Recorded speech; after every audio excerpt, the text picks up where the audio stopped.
So, hello mga kabosing! Welcome back to my vlog! Arman Montuya Vlog. So, bago ang lahat yan guys, is nice ko muna kayong bati na magandang umaga sa inyong lahat, magandang hapon sa inyong lahat, at syempre, magandang gabi sa inyong lahat all over the world! Yan! So, sawadee-ka, kabungka, Assalamualaikum sa lahat po nanonood sa aking YouTube channel. Konnichiwa! Yan.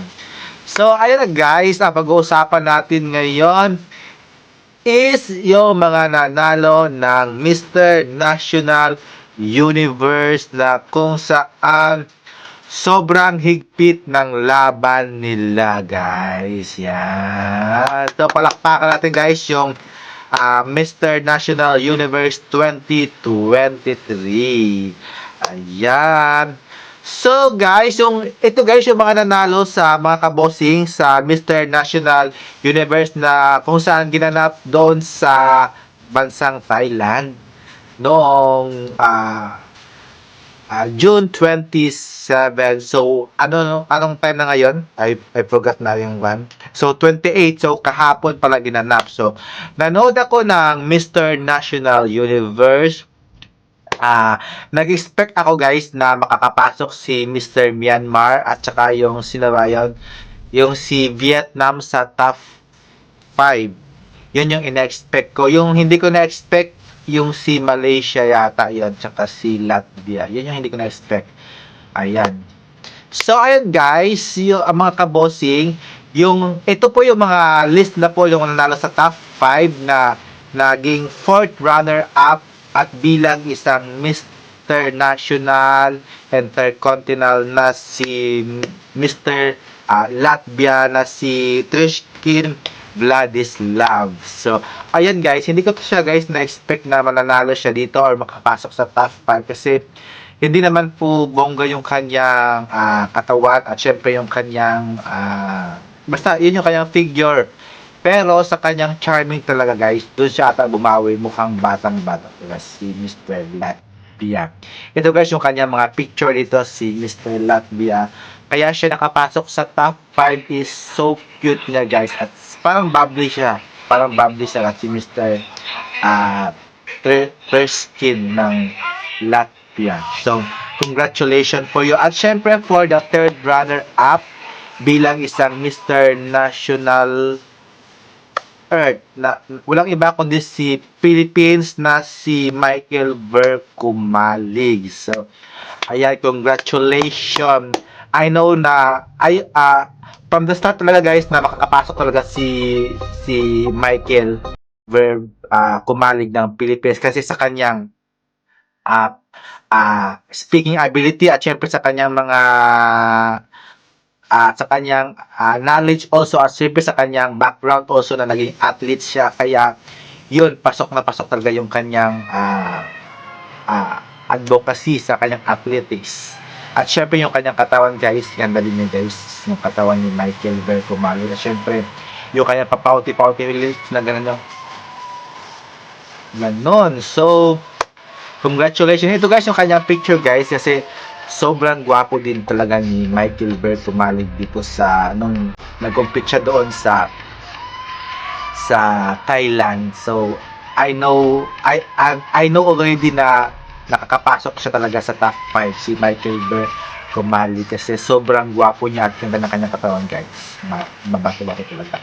At syempre yung sa 2nd runner-up naman at bilang isang Mr. National Globe na si Kriti Mandrapadit yon ng bansang Thailand yan hindi ako to guys naka-expect makakapasok talaga sa top 5 si Thailand.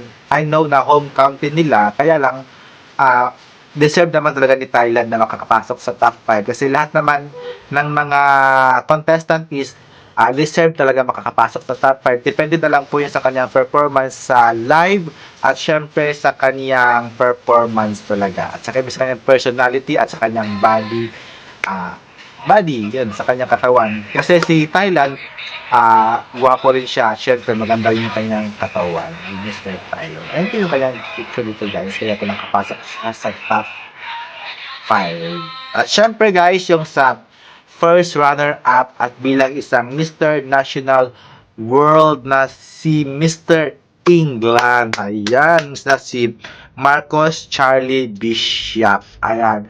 Nag-expect talaga ako, guys, na si Mr. England talaga yung makakauwi ng corona bilang isang Mr. National Universe. So, sad to say is siya po yung first runner-up ng patimpalak na ito. So, I'm happy na rin kasi sobrang gwapo din ito, guys, sa picture. At syempre sa personal talaga, sobrang gwapo rin niya, guys. Kasi para siyang si Zayn Malik ng One Direction. So, congratulations kay Mr. England na bilang isang first runner-up. So, deserve ulit talagang manalo. Kaya lang, siguro may isang nakatadhana talaga na mananalo dito sa patimpalak na ito. So, the way sa kanyang katawan is so very, very good and good looking talaga si Mr. England na to, guys. Ganda kanya, parang pang model talaga yung kanyang katawan. At syempre, sa kanyang mga pa-post na yun ata, grabe, swabing-swabe talaga kay Mr. England. At syempre, yung nanalo na bilang isang Mr. National Universe 2023 na si Mr. Malaysia na si Benedict Yu. Yan, congratulations. As I can see, guys, sa kanyang mga performance at syempre sa kanyang photos, deserve yun talaga, guys, kasi una ko lang kita talaga, guys, mga kabosing, is yung nanalo na siya. So, kaya okay, wala sa akin question.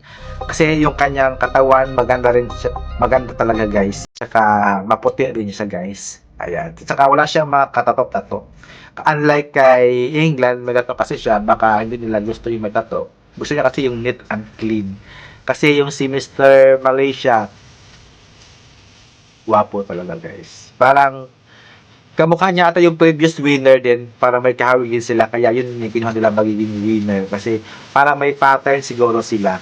So ayun, so next year mga fan kabusing, yung ating ipapadala is yung kamukha talaga ng ni Mr. Thailand, ni Mr. Malaysia or ni Mr. Vietnam nung last year. So malay natin, ayan. So gwapo talaga, guys, ni Mr. Malaysia din ito, ganda yung katawan niya, kaya hindi siya masyadong katangkaran, mababa lang siya, pero bulky yung kanyang katawan. At saka normal, at saka ako talaga, guys, so parang simple lang yung kanyang katawan pero malakas yung kanyang body body body body body. Ayan.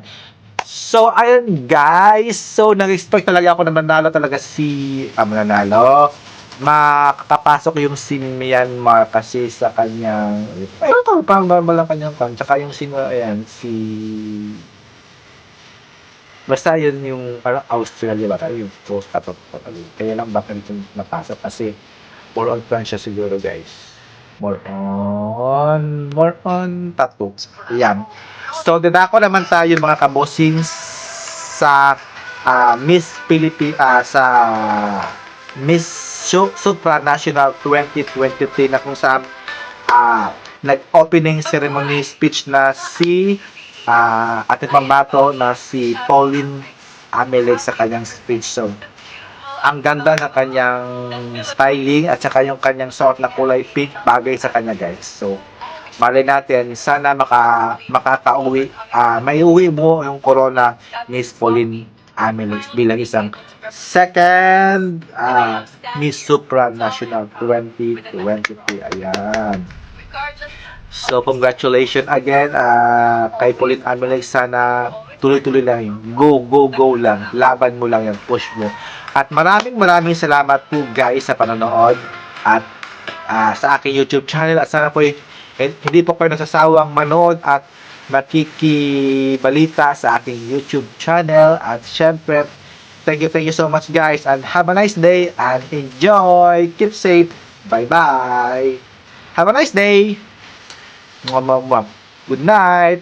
Please subscribe, please. Please, and take some views. Thank you. Bye-bye.